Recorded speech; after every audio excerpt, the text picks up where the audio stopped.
And we're back. How you doing? I'm Leslie Marshall. Welcome or welcome back. Only true democracy in talk. And we are so glad to have with us today Josh Graves.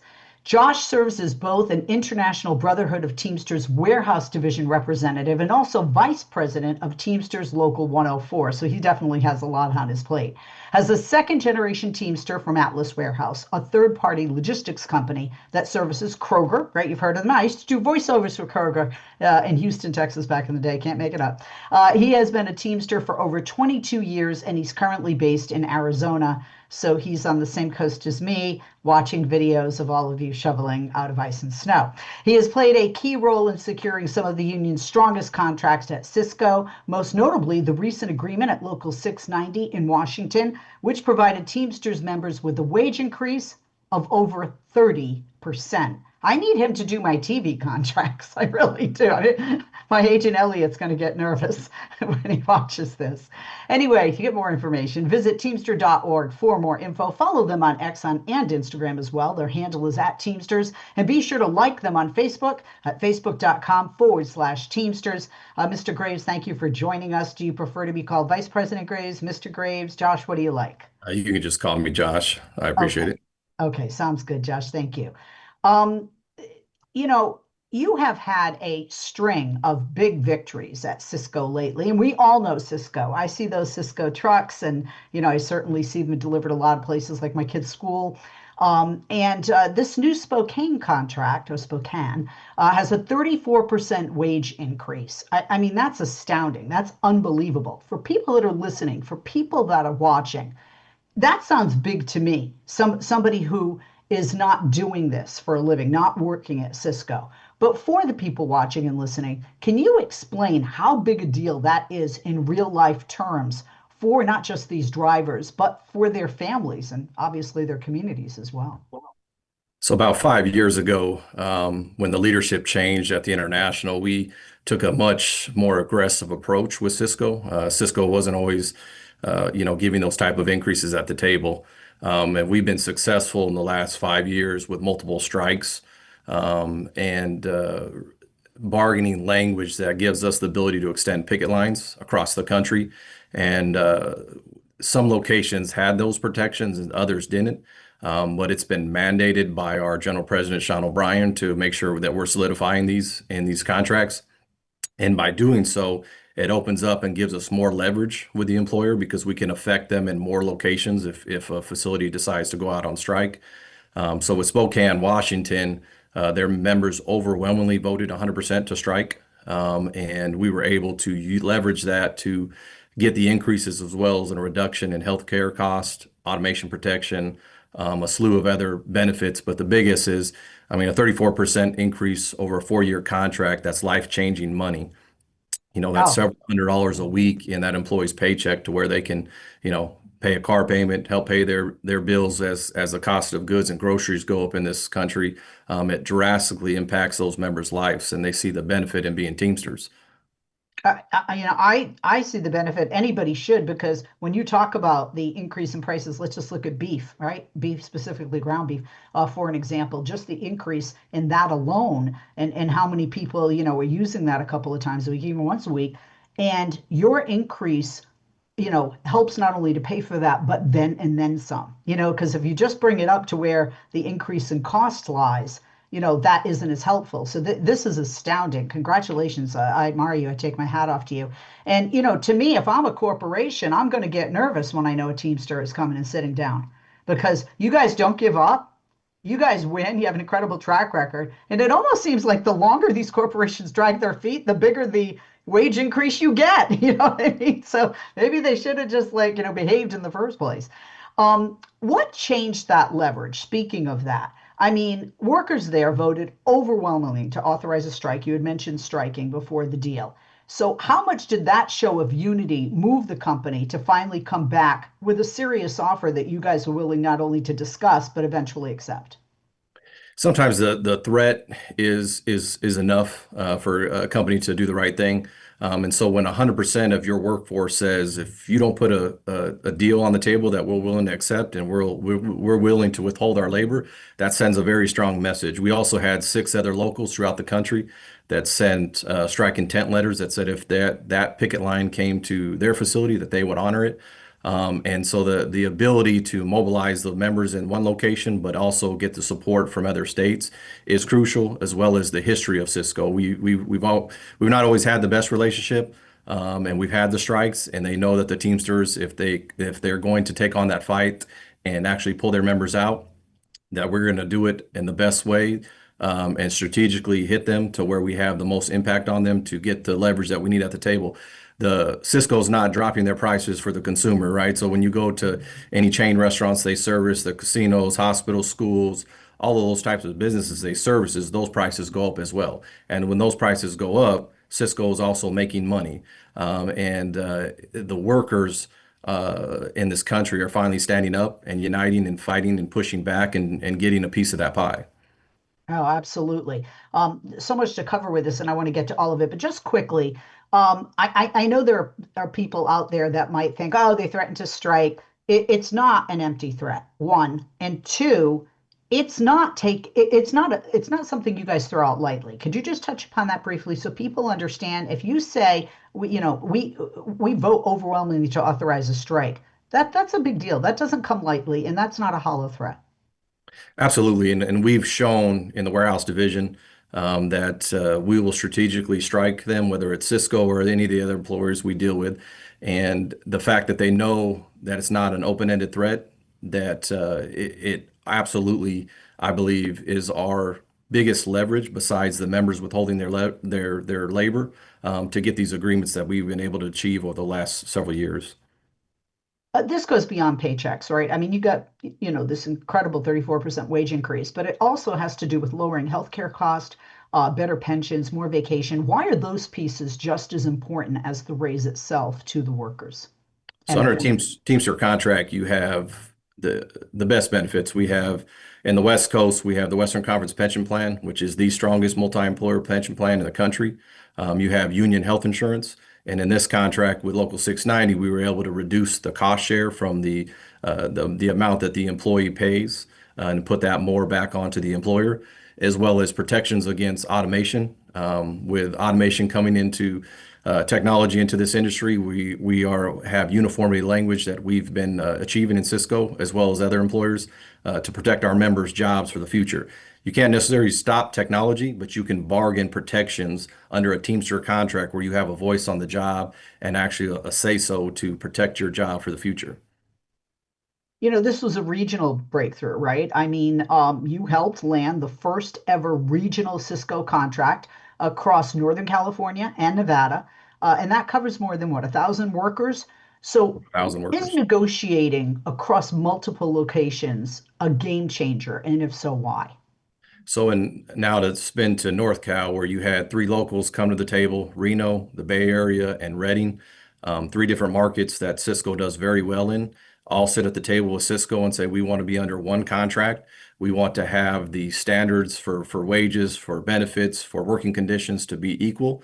And we were able to leverage Cisco into that first regional contract.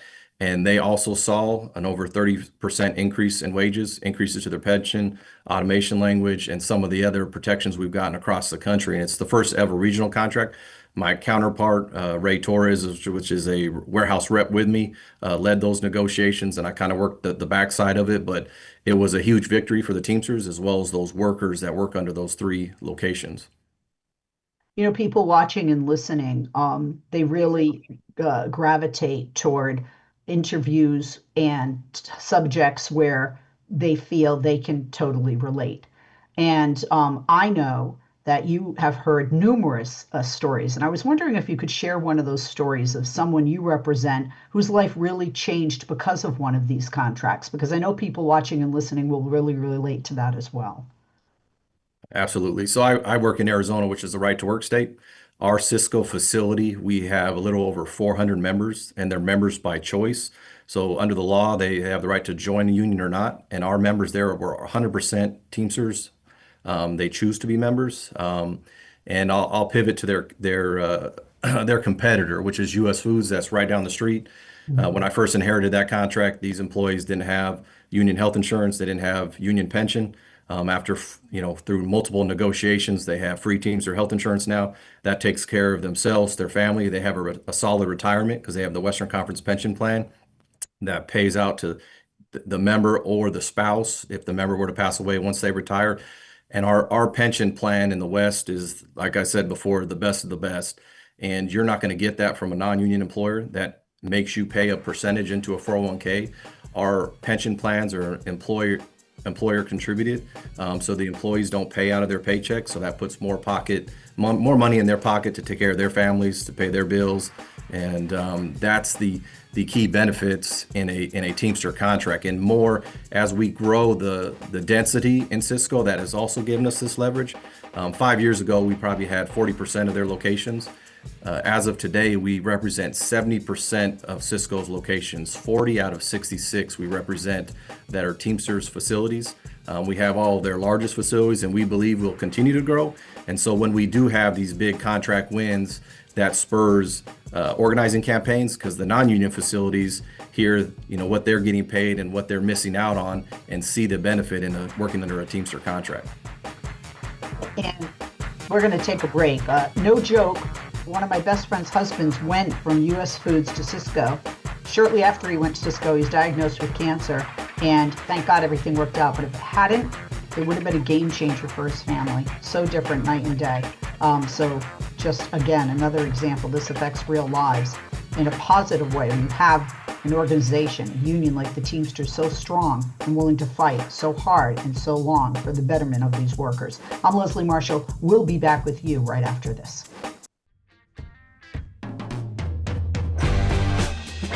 And we're back. I'm Leslie Marshall. We're back with Josh Graves. Josh serves as both an International Brotherhood of Teamsters Warehouse Division Rep and Vice President of Teamsters Local 104. Please visit teamster.org. Their website has a plethora of information. Also, follow them on X and Instagram. They post about these victories and other things, and you can find out if you want to be in a union, or you want where you work to become unionized, what you can do. On X and Instagram, their handle is @Teamsters. Follow them there and like them on Facebook at facebook.com/Teamsters. Josh, thank you for holding, and welcome back. Obviously, when you see regional successes we just talked about with Sysco in Northern California and Nevada, you want to have this be like a national strategy going forward into the future. When you look at companies, like you said, Sysco isn't going to lower their prices, for their, consumers, sadly, and that's not how the rich get richer, and these corporations, just have these $100 million parachutes when they retire. But there are company profits and there are worker demands, and these two definitely are part of the fight almost all the time, I would say, right, with a contract when it comes to the bargaining table. Sysco made nearly $2 billion, that's with a B, in profits last year. So when a company is doing that well, does that strengthen your case at the bargaining table? And in other words, you're not trying to bleed a rock. They have the money. For sure. And and by the way, I just want to say, sorry for interrupting, Josh, they wouldn't have the $2 billion without the workers. Absolutely. Absolutely. But we want these employers to be profitable, right? Because if they're profitable, then they grow, and as they grow, we grow with them. And as they grow on the economic side, we plan to take a chunk of that for our members. And if you work under a non-union facility, you don't get that say so. You get whatever they give you. Under a collective bargaining agreement, you have the right to bargain for your wages, to bargain for your retirement, to bargain for your benefits, and you have a say so in it. And we've been able to, especially with Sysco over these last couple of years, really bite into those profits that they've made and bring it back to the actual worker that makes these companies those type of profits. You don't make $2 billion and you're not the largest broadline food service company in the country unless you have solid Teamsters that deliver day in and day out, whether it was COVID, whether it's long days. These workers work hard and they deserve a piece of that pie.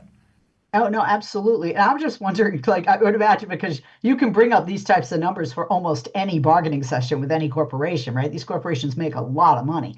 Do they just gloss over that usually? Or do they say, like, that's not relevant? I'm just wondering, because if I was at the table and somebody said, Leslie, you made $2 billion last year, come on, cough it up. I mean, there's really no defense. It depends on the employer, but also, the market too. Some markets are more profitable than other markets, and some Sysco facilities are larger than others. Like the Spokane facility, it's a small facility of 50 drivers.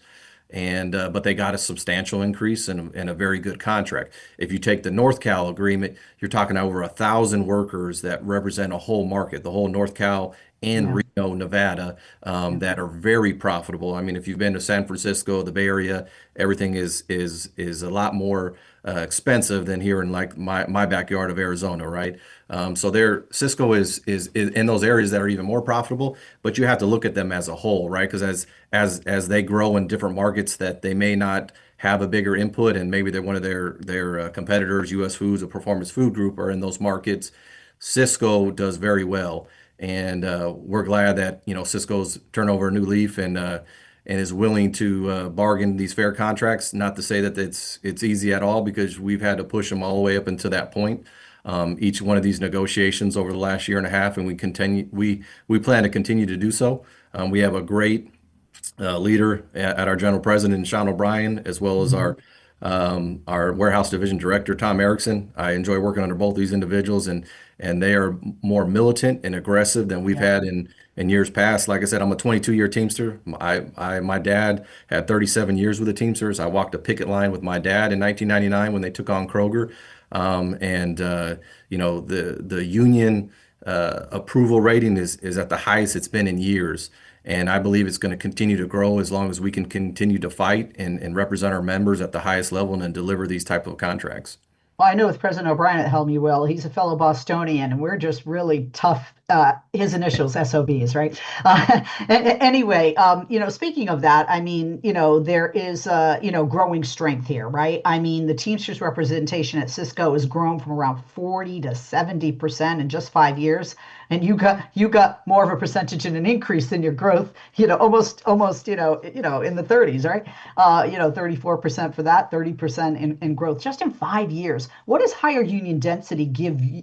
Why does higher union density give you so much more leverage when it comes to negotiation or when it comes to even threats to strike? So the more facilities that we represent, the more facilities that can be affected by a strike, right? If we have low density, you're talking about minimal facilities. Once we have, like we do with Cisco, 70% of their facilities are represented by the Teamsters. And as these contracts expire and they're mandated to have strike extension language, our leverage continues to grow. And Cisco knows that and sees that. And that's why I believe at the same time they've learned to come to the table and bargain fairly and reach these agreements. We haven't, 5 years ago, we had multiple strikes out of Syracuse, Boston, Arizona, Louisville, and we haven't had one in the last couple of years. And hopefully we don't. And we continue to bargain these industry leading contracts, because the Teamster should be the industry leading. If you work under a Teamster contract, you do an honest day's work for an honest day's pay, and we lead the industry, and we want to continue to do that. And as we continue to do that, we will grow our density, hopefully to even higher, and maybe even one day a national contract like our UPS contract or our freight industry. I mean, those are the top tiers of the Teamster contracts in our world. But we will continue to fight and continue to expand as we can. When you're negotiating, I mean, obviously there's wages and there's healthcare and there's vacations and there's pensions, but you're also negotiating protections around automation and safety. What are you seeing in warehouses that concerns you? And how are you making sure that technology doesn't come at workers' expense? AI is, on the horizon. The biggest one, what we're seeing now is automation, but AI is coming. But automation where they can build a machine that'll take our warehousemen's jobs, where they can build an autonomous truck and have it, you can't have the autonomous truck deliver product, but you can have it shuttle product to different markets of you, Cisco. We haven't seen the autonomous trucks in the food service industry. We have seen it in the grocery industry. And we can negotiate protections that says that even if the employer creates an automated facility in a warehouse, that those jobs belong to us, and our folks will be trained and then take over those jobs. We haven't seen an automated facility in Cisco's world. Their competitor, U.S. Foods, has built one in Chicago. But that is something that we mandate in these contracts as well, is to protect against automation, so our members' jobs will be protected for the future. We just had a car accident, well, a child that was hit by a car that had a driverless car, right, in San Francisco, I think last week or the week before. Yeah, we need people. We need people. When Absolutely. people say we have self-checkout, I always say, no, I don't work here. Thank you. Uh, That's looking the ahead, Teamster way. That's the yeah, Teamster way. yeah, absolutely. Looking ahead, contracts in places like Montana, you mentioned Chicago, they're expiring soon. Are we likely to see more fights like in Spokane? And what message do you have for Cisco workers across the country who might be thinking about organizing themselves? So we have five locals that are currently in negotiations with Cisco. Two out of Montana, one out of Minnesota that's attached to that Montana contract, as well as two in Chicago. They expire in several weeks from now, so we're hopeful that Cisco will do the right thing and agree to our terms. But if they don't, those five locals are prepared, and if they have to strike, they will, and we will eventually be victorious in a contract for those five locals. But we hope again. I think that's a little over 500 workers there, and we will hope for the best and plan for the worst. And just quickly, last thing here, people listening, people watching who are like, I'm thinking about organizing. What would be the best first step? Do they call somebody? Is there somewhere online that they should go? Is there somebody at their workplace they should talk to or not talk to and avoid? If you visit the IBT's website, it has a contact for organizing, or you can reach out to whatever locals in your state if you're interested in becoming a Teamster. And if you want a voice on the job, if you want to improve your working conditions, if you want to have a retirement that you can actually enjoy life in your elderly years, if you want good union health insurance that you can take care of yourself and your family, then contact the Teamsters and reach out to us about organizing, and we will be gladly to take those calls and start that process. Josh, I want to thank you not only for being here, but giving me a few more and everybody listening and watching a few more minutes of your time. I know we had a little bit of a late start today, so I really thank you for that. Josh Graves, International Brotherhood Teamsters Warehouse Division Rep, also VP of Teamsters Local 104. Please follow Teamsters on X and Instagram. Their handle is at Teamsters. Like them on Facebook at facebook.com/Teamsters, and go to teamster.org if you want to find out how you can become a Teamster. My grandfather was, and it did very well for him. It got him out of that tiny apartment into a house in the suburbs where my mom got to grow up. Thank you again, Josh. Really appreciate it. A lot of great information. It's very helpful, and also good to hear positive things. We have a lot of negatives that come out of the news these days. So thank you. I appreciate you having me and listening to what we have to say.